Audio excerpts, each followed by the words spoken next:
tout le monde et soyez les bienvenus en direct avec moi, votre enseignante Atawa. Alors aujourd'hui, on va commencer les révisions avec les terminales, d'accord? Alors comme j'ai fait là, c'est pour toutes les filières un petit sommaire pour justement faire un résumé du programme de la langue française au terminal, scientifique, maths, langue, philo. Venez, on va commencer la révision. D'accord? Alors, bien sûr qu'il y a d'autres séances et d'autres leçons qui justement se feront au fur et à mesure, petit à petit, pas à pas, غير بالعقل. D'accord? Donc, le premier projet comme c'est quoi? C'est le texte historique. Le deuxième projet, c'est le texte argumentatif. Le troisième, c'est l'appel. Le quatrième, c'est la nouvelle fantastique. D'accord? Pour chaque projet, il y a une visée communicative. Ça veut dire les visées communicatives des 4 projets. Chaque projet a une visée communicative. La grammaire, ça veut dire la grammaire en général. Hein. D'accord, vous avez les rapports logiques, les figures du style, la voix passive, la voix active, hein, comme le discours direct et indirect, c'est comme en anglais, direct and indirect speech.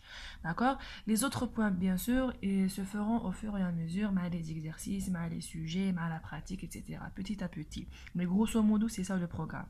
Après, bien sûr, je vais un programme du français sans faire des productions écrites. Les productions écrites, toujours, les comptes rendus critiques et objectifs. D'accord. Compte rendu objectif, compte rendu critique. Donc voilà grosso modo le programme des terminales. Donc j'ai essayé de le résumer en un sommaire, en un simple sommaire. D'accord, je répète, les leçons l'auخرين Inch'Allah نديروهم petit à petit مع la pratique, مع les sujets, etc. Donc احنا نروحو غير بالعقل, ok? Donc vous avez le texte historique, vous avez le texte argumentatif, vous avez l'appel, la nouvelle fantastique, chaque projet a une visée communicative, vous avez la grammaire bien sûr, vous avez la production écrite, les تبعها toujours le compte rendu sport et objectif, soit critique, ok? Donc voilà grosso modo le sommaire. Maintenant, on va commencer directement la révision de le premier projet, le texte historique. Comme c'est mentionné sur la feuille, j'ai travaillé sous forme d'un schéma. Là, je travaille avec le schéma avec les élèves, d'accord? Donc le schéma, on donne les mots-clés du projet, au moins l'élève هذاك اللي يكون out كي يقراه ويفهم يعرف على من حيطل في هذاك le texte historique تاعو. ما يكونش vraiment out. Au moins عنده 50%, 25% le lexique, les mots اللي حيتلاقى معاهم في التكست. D'accord. Alors, le texte historique. Historique, ça vient du mot histoire. Histoire de qui? Histoire de l'Algérie contre la France. D'accord. Je connais l'histoire. Des personnages. Les personnages, ça veut dire shakhsiyat. Les martyrs, les moudjahidines, par exemple. Comme Zabana, Fatma Soumer, etc. D'accord. Les personnages sont... on fait la guerre pendant une période. Avec la période, ça veut dire les dates. Donc, on fait des textes, des dates, des périodes. Les 1945, 1830, l'essentiel des dates. D'accord.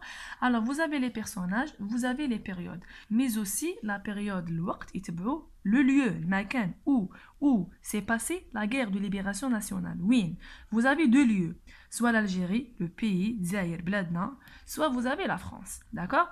L'Algérie, c'est les 48 wilayas. Par exemple, vous savez telle wilaya ou bien telle wilaya, vous allez la guerre de libération nationale. D'accord.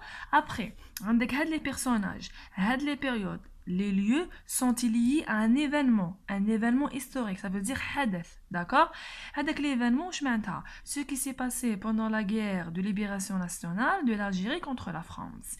Donc, dans le texte historique, vous trouvez les personnages qui déroulent la guerre, vous trouvez la période, ça veut dire quand ils ont fait la guerre, vous avez le lieu, bien sûr, et vous avez les événements qui sont liés aux personnages, à la période et le lieu. C'est pour ça que les élèves toujours, et je dis à vous aussi, il est essentiel d'entourer la source, parce que la source vous aidera à savoir de quoi parle le texte. D'accord?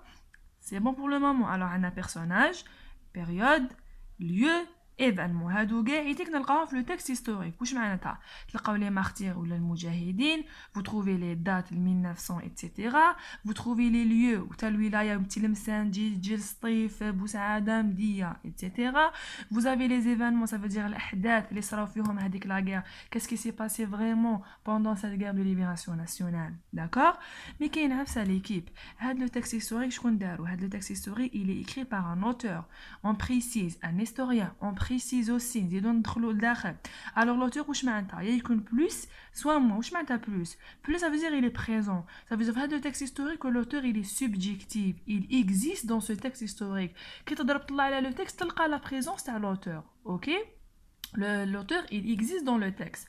Soit négatif, ça veut dire il est absent. Absent je m'entends que l'auteur il est objectif, d'accord? Dans ce texte là vous ne trouvez pas l'auteur n'existe pas, il est objectif, il est absent, d'accord? Il est absent. Donc l'auteur il est présent, il est absent.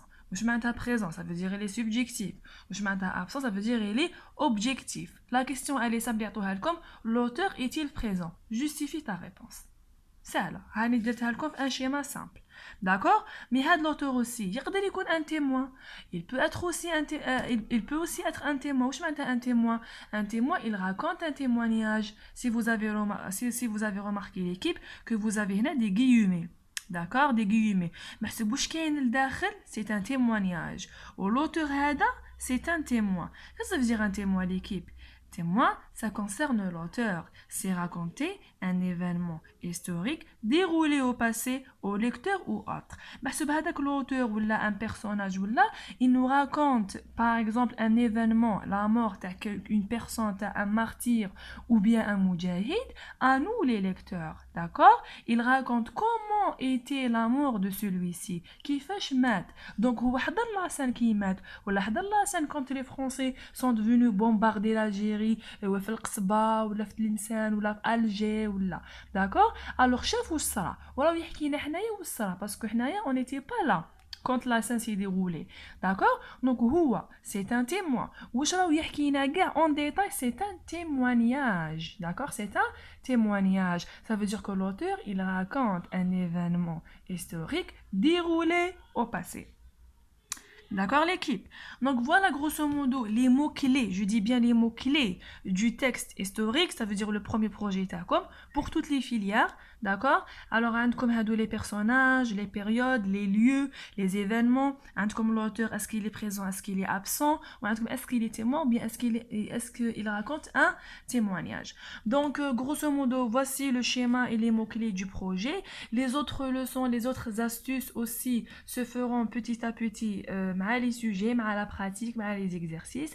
Donc d'ici là, je vous souhaite la réussite et à très bientôt, Inch'Allah. Au revoir.